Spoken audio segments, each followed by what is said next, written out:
In this podcast episode, Graham Hancock explores a wide-ranging narrative that challenges mainstream history and archaeology. He discusses the possibility of a lost civilization existing tens of thousands of years ago, a global cataclysm that greatly affected humanity, and the encoded ancient knowledge found in mysterious sites and myths. Hancock also delves into consciousness, psychedelics, and the moral challenges humanity faces today, sharing intimate reflections on his personal journey and the urgency of independent inquiry.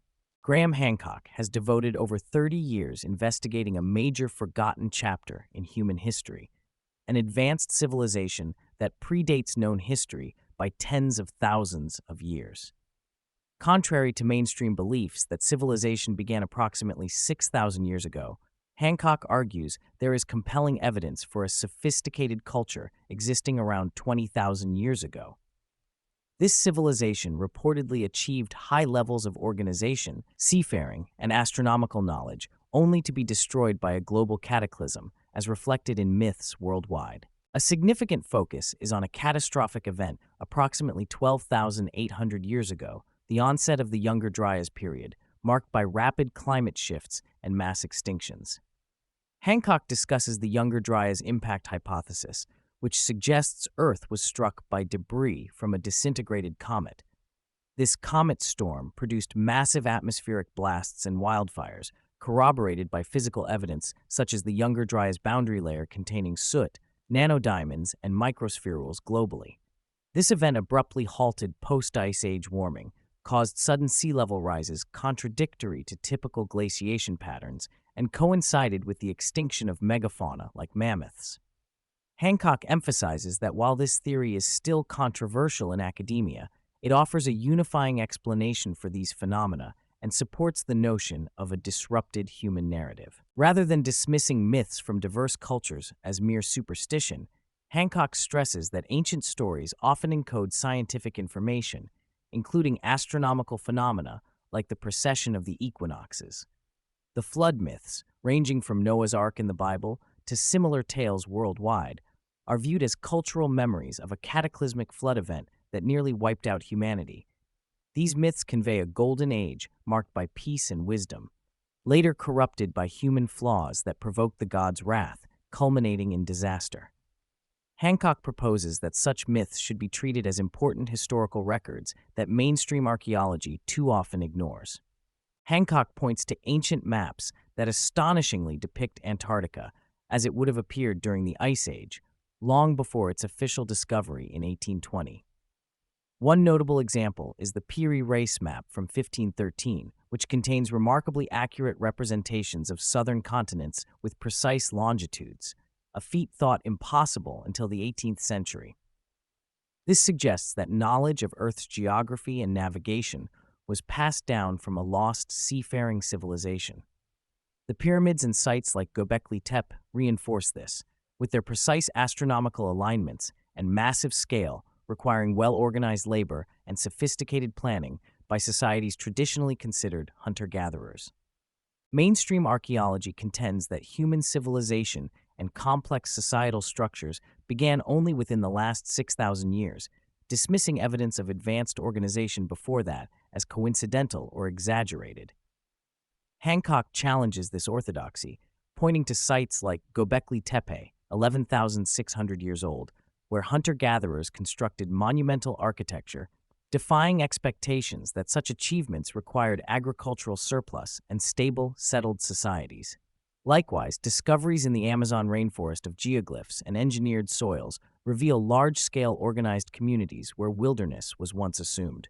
These findings demand a reassessment of human cultural development. Hancock explores the Great Pyramid of Giza, marveling at its precise construction, alignment to true north, and incorporation of mathematical constants that relate directly to the Earth's dimensions. The scale factor of 1 to 43,200 used in the pyramid correlates to numbers found throughout ancient mythology, tied to the precession of the equinoxes. This challenges the notion that the ancient Egyptians alone devised such advanced knowledge. Instead, Hancock suggests it derived from a long-lost body of wisdom inherited from earlier civilizations. He also highlights the subtle symbolism in Egyptian mythology and evidence of secretive seven sages or knowledge keepers who may have transmitted lost knowledge through generations. Further intrigue surrounds what lies beneath the pyramids.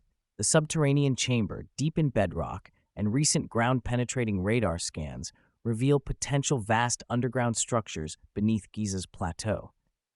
Hancock advocates for more open scientific exploration, criticizing the mainstream dismissal of such findings and calling for the use of modern technologies like radar trials in comparison to known underground cities in places like Turkey. Hancock delves into shamanism as the core foundation from which civilizations emerged. He highlights the important role of psychedelics such as ayahuasca and psilocybin in accessing altered states of consciousness, which were integral to shamanic and early human spirituality. He cites scientific studies underway at Imperial College and elsewhere investigating psychedelics' therapeutic potential, as well as their ability to provoke profound spiritual experiences and moral insights, including empathy and self-reflection. Psychedelics, in his view, offer a path toward understanding human consciousness beyond materialism and connecting with deeper aspects of reality. Hancock openly shares his personal journey, impacted by both professional controversies and serious health challenges. Approaching major heart surgery, he reflects on themes of regret, forgiveness, and the pain of an unconventional childhood in India, emphasizing his outsider status as both a burden and a unique vantage point. He expresses gratitude for his wife Samantha and their blended family, crediting her love and strength with grounding his life. These reflections underscore the preciousness of life and the importance of living with purpose and an open heart. Facing accusations of fraud, racism, and conspiracy, Hancock decries the opposition he encounters from entrenched academic circles and a media landscape quick to dismiss alternative perspectives. He argues that science, while invaluable, should not be dogmatic or worshipped blindly. Instead, independent, questioning inquiry must prevail, encouraging open-mindedness and humility in the face of evolving knowledge. He contends that much of history remains unexplained, and the dismissal of alternative narratives limits humanity's growth. Hancock offers a sobering view of modern civilization as potentially following in the footsteps of past lost societies doomed by their own hubris. He condemns nationalism and tribalism, advocating for greater unity, empathy, and maturity as a species. The risk of self-destruction through nuclear war or environmental collapse looms larger with each passing year. In this context, he envisions psychedelics as catalysts for spiritual awakening and enhanced consciousness that might help leaders and populations to confront existential dangers more wisely. Throughout the conversation, Hancock emphasizes a spiritual dimension often ignored by conventional science. He speaks of the ancient Egyptian judgment scene as a metaphor for moral accountability and the soul's journey, emphasizing truth, justice, and harmony with cosmic order. Hancock advocates for a direct, personal experience of the spiritual or non-physical side of life, rather than adherence to institutionalized religion. He sees human consciousness as a profound mystery that modern materialist frameworks fail to explain, and urges integration of science with broader cultural and spiritual wisdom. Addressing the shared reports of those who have used DMT and other psychedelics, Hancock notes their consistent descriptions of encounters with otherworldly entities and altered realities. These experiences prompt fundamental questions about the nature of consciousness and reality itself, challenging assumptions of a purely physical universe. He stresses the importance of responsibly integrating these experiences into one's life, viewing psychedelics as both healing tools and avenues toward deeper self-knowledge and interconnectedness. Despite the grand themes of lost worlds and cosmic cycles, Hancock returns repeatedly to the importance of love, family, and personal growth. He shares how intimate relationships and raising a blended family have provided grounding, meaning, and healing. This focus on love as the central human experience offers a hopeful counterbalance to his warnings about civilization's fragility. For Hancock, embracing empathy, kindness, and nurturing connections forms the foundation for a future that might avoid repeating the mistakes of the past.